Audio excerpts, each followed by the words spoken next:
প্রিয় ও স্নেহের 2024 সালের নতুন বছরের নবম শ্রেণীর ছাত্রছাত্রী বন্ধুরা, আশা করি তোমার সবাই ভালো আছো।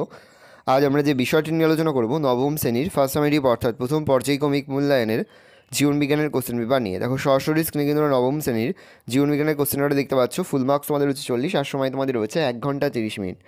দেখো প্রথমে তোমাদের রয়েছে বিভাগ ক, একে দাগে রয়েছে সঠিক উত্তর নির্বাচন করে লেখো। প্রতিটি প্রশ্নে মান 1 করে 1 × 7 = 7। প্রথম, যে বিপাকে জীবের শুষ্ক ওজন বৃদ্ধি পায় তাকে বলা হয় অপচিতি, উপচিতি, সমচিতি কোনোটি নয়। উত্তর হবে উপচিতি। প্রশ্ন, মাইক্রোস্ফিয়ার কথাটি প্রথম উল্লেখ করেন মিলার, হ্যালডেন, সিডনি ফক্স না ওপারিন? উত্তর হবে সিডনি ফক্স। প্রশ্ন, পক্ষী সম্পর্কিত প্রাণীবিদ্যার শাখাকে বলে? উত্তর হবে অর্নিথোলজি। প্রশ্ন, সম্পর্কযুক্ত জীবকে গোষ্ঠীভুক্ত করার পদ্ধতিকে বলে? নামকরণ, শ্রেণীবিন্যাস, শনাক্তকরণ না হায়ারার্কি? উত্তর হবে শ্রেণীবিন্যাস। আরএনএর গঠনগত একক কোনটি? নিউক্লিওসাইড, পেন্টোজ শর্করা, নিউক্লিওটাইড, অ্যামিনো অ্যাসিড। নিউক্লিওটাইড। রক্ত সঞ্চালনে সাহায্য করে কোন ভিটামিন? এ, ডি, ই, কে? উত্তর হবে কে। তাহলে রক্ত সঞ্চালনে সাহায্য করে ভিটামিন কে। পড়েছে কোষ আবিষ্কার করেন যে বিজ্ঞানী? 4টে অপশন আছে, উত্তর হবে রবার্ট হুক। পরে তোমাদের রয়েছে বিভাগ খ, 2 থেকে রয়েছে একটি বাক্য উত্তর যে কোনো 3টি। প্রতিটি প্রশ্নে মান 1 করে 1 × 3 = 3। প্রথম, সবচেয়ে ক্ষুদ্রতম কোষের নাম কি? উত্তর লিখবে মাইক্রোপ্লাজমা গ্যালিসেপ্টিকাম। সবথেকে ক্ষুদ্র কোষের নাম হচ্ছে কেঁচো কোন পর্বের প্রাণী? উত্তর লিখবে অ্যানিলিডা। প্রশ্ন, তারা মাছের গমন অঙ্গের নাম কি? উত্তর লিখবে নালীপথ। তাহলে তারা মাছের গমন অঙ্গের নাম নালীপথ। প্রশ্ন, কোন খনিজ পেশি সংকোচনে সাহায্য করে? উত্তর লিখবে ক্যালসিয়াম। প্রশ্ন, কোন ভিটামিনের অভাবে স্কারভি রোগ হয়? উত্তর লিখবে ভিটামিন সি। 3 দাগে রয়েছে শূন্যস্থান পূরণ করো যে কোনো দুটি। প্রতিটি প্রশ্নে মান 1 করে 1 × 2 = 2। গমনে অক্ষম একটি প্রাণী হলো ড্যাশ? উত্তর লিখবে স্পঞ্জ। পরের প্রশ্ন, অ্যামিবা ড্যাশ রাজ্যের জীব? উত্তর লিখবে প্রোটিস্টা। প্রশ্ন, জীবদের গঠনগত ও কার্যগত এককে ড্যাশ বলে? উত্তর লিখবে কোষ। প্রশ্ন, ড্যাশ ভিটামিন ড্যাশের অভাবে বন্ধ্যাত্ব রোগ লক্ষণ প্রকাশ পায়? উত্তর লিখবে ভিটামিন ই। সঠিক বাক্যের পাশে টিক আর ভুল বাক্যের পাশে ক্রস চিহ্ন দাও। প্রশ্নের মান রয়েছে 1 করে 1 × 2 = 2। যে কোনো দুটি প্রশ্নের উত্তর করতে। প্রথম, নীলাভ সবুজ শৈবাল মনের রাজ্যের অন্তর্ভুক্ত? উত্তর ঠিক, তাহলে সত্য লিখব। ইস্ট এক প্রকার এককোষী ছত্রাক? উত্তর ঠিক, তাহলে ঠিক লিখব। প্রশ্ন, উদ্ভিদ কোষে নিউক্লিয়াস থাকে না? উত্তর ভুল, তাহলে আমরা মিথ্যা লিখব। পরে হচ্ছে স্তম্ভ মেলাও।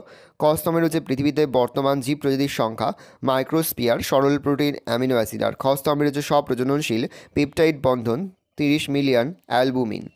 পৃথিবীতে বর্তমান জীব প্রজাতির সংখ্যা হবে 30 মিলিয়ন, মাইক্রোস্পিয়ার হবে স্বপ্রজনন, সরল প্রোটিন হবে অ্যালবুমিন, আর অ্যামিনো অ্যাসিড হবে পেপটাইড বন্ধন। পরে তোমাদের রয়েছে বিভাগ গ, 6 থেকে সংক্ষিপ্ত উত্তর দাও যে কোনো 6টি। প্রতিটি প্রশ্নের মান 2 করে 2 × 6 = 12। প্রথম, মাইক্রোস্পিয়ারের গুরুত্ব লেখো। প্রোটিনয়েড দ্বারা গঠিত মাইক্রোস্পিয়ারের গুরুত্ব হলো 1, তারা দ্রাব্য অণু একত্রিত করে ও আকারে বৃদ্ধি পায়। এটিপি ব্যবহারে সক্ষম, স্বপ্রজননশীল। এজন্য বিজ্ঞানী সিডনি ফক্স মাইক্রোস্পিয়ারকে প্রাণ সৃষ্টির পূর্ব গঠন বলে চিহ্নিত করেন।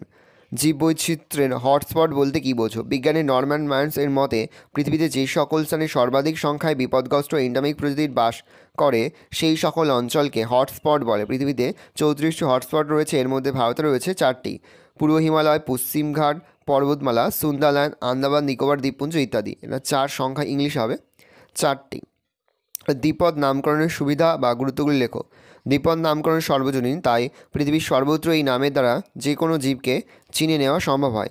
স্থানীয় নামকরণ সংক্রান্ত ভুলভ্রান্তি দূর করতে দ্বিপদ নামকরণ সাহায্য করে। 3, দ্বিপদ নামকরণ সরল, অর্থপূর্ণ ও তা অন্য জীবের ক্ষেত্রে পুনর্ব্যবহৃত হয় না, তাই তা বিজ্ঞানসম্মত। একবীজপত্রী উদ্ভিদ ও দ্বিবীজপত্রী উদ্ভিদের মিল কী কী? একবীজপত্রী ও দ্বিবীজপত্রী উদ্ভিদের সাদৃশ্যগুলি হলো: 1, উভয়ই সপুষ্পক উদ্ভিদ, উভয়ের যৌনজনন ও নিষেক ঘটে। 3, উভয়ের বীজে বীজপত্র থাকে। 4, উভয়েই জাইলেম ও ফ্লোয়েম নামক সংবহন কলা থাকে। জীবদেহে জলের ভূমিকা উল্লেখ করো। জল জীবদের প্রধান গঠনগত উপাদান হিসেবে কাজ করে। কোষীয় বিপাক সংগঠনে জল একটি আবশ্যক উপাদান হিসেবে কাজ করে। ব্যাপন, অভিস্রাবণ, বাষ্পমোচন, পরিবহন, রেচন, চনন ইত্যাদি জৈবনিক প্রক্রিয়ায় জল গুরুত্বপূর্ণ ভূমিকা পালন করে। ভিটামিন ডি এর কাজ। ভিটামিন ডি এর কাজগুলি হলো: অস্থির পুষ্টি ও বৃদ্ধিতে সাহায্য করা, শিশুদের দাঁতের স্বাভাবিক গঠন বজায় রাখতে সাহায্য করা। 3, ক্ষুদ্রান্তে ক্যালসিয়াম ও ফসফরাস শোষণে সাহায্য করা। 4, রক্তে ক্যালসিয়ামের মাত্রা নিয়ন্ত্রণের মাধ্যমে প্যারাথাইরয়েড গ্রন্থির সক্রিয়তা নিয়ন্ত্রণ করা। প্রশ্ন, লাইসোজোমকে আত্মঘাতী থলি বলে কেন? তো সজীব কোষ কোনো কারণে ক্ষতিগ্রস্ত হলে সেটির কার্যক্ষমতা নষ্ট হয়। এই অবস্থায় সংশ্লিষ্ট কোষটির লাইসোজোম বিদীর্ণ হয় এবং লাইসোজোমে উপস্থিত আর্দ্র বিশেষক উৎসেচক সমূহ নির্গত হয়ে সমস্ত কোষটিকে ধ্বংস করে। লাইসোজোম নিজে বিদীর্ণ হয়ে কোষটির ধ্বংসায়ন করে বলে একে আত্মঘাতী থলি বলা হয়। বলছে প্রাইমোরিয়াল ইউট্রিকল কি, এটি কোথায় দেখা যায়?